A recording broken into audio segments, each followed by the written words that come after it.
నమస్తే. డీకే అరుణ బీజేపీని వెడతారా?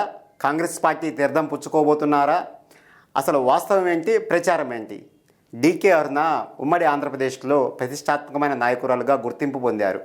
మంత్రిగా బాధ్యతలు నిర్వర్తించారు. సొంతంగా విజయం సాధించడంలో ఆమె మిగతా వారికి భిన్నమైన వ్యక్తి. కాంగ్రెస్ పార్టీ సీటు రాకున్నప్పటికీ బీఎస్పీ తరపున ఎన్నికల్లో పోటీ చేసి విజయం సాధించి సత్తా చాటారు. గద్వాల మహారాణిగా, గద్వాల కోట శాసించే వ్యక్తిగా ఆమె రాజకీయాలను శాసిస్తూ వచ్చారు. గద్వాల రాజకీయాల్లో ఒక వెలుగు వెలిగారు. ప్రత్యేక తెలంగాణ ఏర్పడిన తర్వాత ఆమె ఉనికికి ప్రశ్నార్థకం ఏర్పడింది. అయితే ఎన్నికల తర్వాత ఆమె బీజేపీ తీర్థం పుచ్చుకొని భారతీయ జనతా పార్టీలో మిగతా నాయకులకు భిన్నంగా అడుగులు వేస్తూ వచ్చారు. ఇప్పటి వరకు బీజేపీ హైకమాండ్ మన్ననలు పొందిన డీకే అరుణ పార్టీ మారబోతున్నారంటూ వచ్చిన వార్తలతో బీజేపీ నాయకులంతా షాక్ గురయ్యారు. బీజేపీ డీకే అరుణను మిగతా వారికి భిన్నంగా గౌరవించింది. జాతీయ ఉపాధ్యక్షురాలి హోదా ఇచ్చింది. అంతేకాదు, కర్ణాటక లాంటి రాష్ట్రంలో ఆమెకు కీలక బాధ్యతలు అప్పజెప్పింది. బీజేపీ జాతీయ స్థాయిలో డీకే అరుణకు సముచిత స్థానం ఇచ్చి గౌరవించింది. తెలంగాణ అసెంబ్లీ ఎన్నికలకు ప్రతిష్టాత్మకంగా సాగుతున్న పోరులో డీకే అరుణ కంటెస్ట్ చేస్తారన్న చర్చ మొదలైంది. డీకే అరుణ గద్వాల్ నుంచి పోటీ చేస్తారా, మహబూబ్ నగర్ నుంచి పోటీ చేస్తారన్న చర్చ కూడా జరిగింది.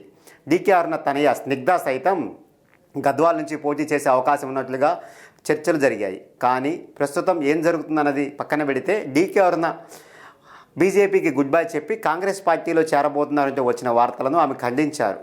అసలు మీడియాలో ఇలాంటి వార్తలు ఎందుకు వస్తున్నాయి, ఎందుకు ఇలాంటి ప్రచారం చేస్తున్నారు, కాంగ్రెస్ నాయకులు తనపై ఎందుకు ఇంత అన్యాయంగా అకారణంగా వార్తలు ప్రచారం చేస్తున్నారన్న దానిపై ఆమె ఎంతో ఆవేదన వ్యక్తం చేశారు. ఇందుకు సంబంధించి డీకే అరుణ ఒక వీడియో కూడా రిలీజ్ చేశారు. అసలు ఆ వీడియోలో డీకే అరుణ ఏం చెప్పారో ఒక్కసారి చూద్దాం.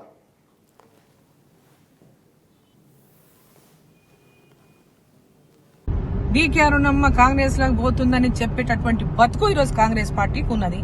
అట్లా పెట్టించి డబ్బులు ఇప్పించి వార్తలు రాపిస్తున్నారు. డీకే అరుణమ్మ విలువలు కలిగినటువంటి రాజకీయాలు చేసేటటువంటి వ్యక్తిత్వం ఉన్న నాయకురాలు. పదవుల కోసమో ఈరోజు ఏది పడితే అది రాయించుకునేటటువంటి దేనికి ఆశపడో ఈరోజు పోయేటటువంటి నాయకురాలు డీకే అరుణమ్మ కాదు.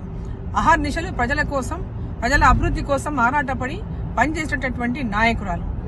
ఈరోజు ఎక్కడ అధికారం ఉంటే అక్కడనో ఏదో ఇంకేదో వస్తుంది, ఇక్కడనో అక్కడనో, ఇక్కడ పోతే గెలుస్తాను, అక్కడ పోతే గెలుస్తాను, ఆరాటపడో ఆశపడో విలువలను కోల్పోయి రాజకీయాలు చేసేటటువంటి వ్యక్తిత్వం డీకే అరుణమ్మది కాదు. కాంగ్రెస్ పార్టీకి లబ్ధి చేయాలనేటటువంటి మీ దురాలోచన ఏమైనా ఉంటే మీరు కాంగ్రెస్ పార్టీకి లబ్ధి చేసుకోండి.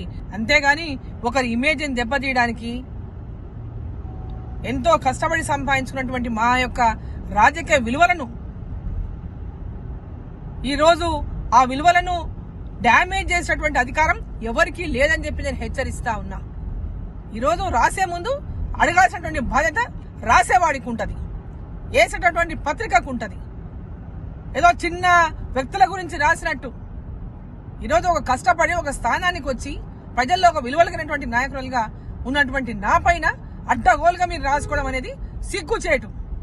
ఇటువంటి వార్తలను వెంబడే తీవ్రంగా ఖండిస్తా ఉన్నా. ప్రతి మీడియాను కూడా నేను హెచ్చరిస్తా ఉన్నా. నా పైన మీరు ఏదైనా వార్త రాసే ముందు నాతో సంప్రదించి మీరు వార్తలు రాయండి. అంతేగాని మీకు ఇష్టం వచ్చినట్టు మీరు వార్తలు రాసుకుంటే మటుకు దీని పరిణామాలు తీవ్రంగా ఉంటాయని చెప్పి చూశారుగా.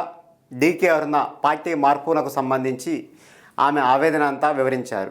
వచ్చే ఎన్నికల్లో పోటీ చేసేది, పోటీ చేయనేది చెప్పకుండా ఆమె తనపై కాంగ్రెస్ పార్టీలో చేరతారంటూ జరుగుతున్న ప్రచారాన్ని నిర్ద్వందంగా ఖండించారు. ఎవరైనా సరే తన గురించి వార్త రాయాలనుకున్నప్పుడు తనతో మాట్లాడి అభిప్రాయం తీసుకొని మాత్రమే మీడియాలో ప్రచురించాలని కోరారు. అనవసరమైన వార్తలను ప్రచారం చేసి తన పరువు ప్రతిష్టలకు భంగం కలిగించరాదని ఆమె తేల్చి చెప్పారు. అంతేకాదు, మీడియా ఇదే విధంగా వ్యవహరిస్తే చూస్తూ ఊరుకోనని హెచ్చరించారు. ఏమైనా గద్వాల రాణిగా పేరు పొందిన డీకే అరుణ వచ్చే ఎన్నికల్లో ఎలాంటి పాత్ర పోషిస్తారు ఏందన్నది చూడాల్సి ఉంది.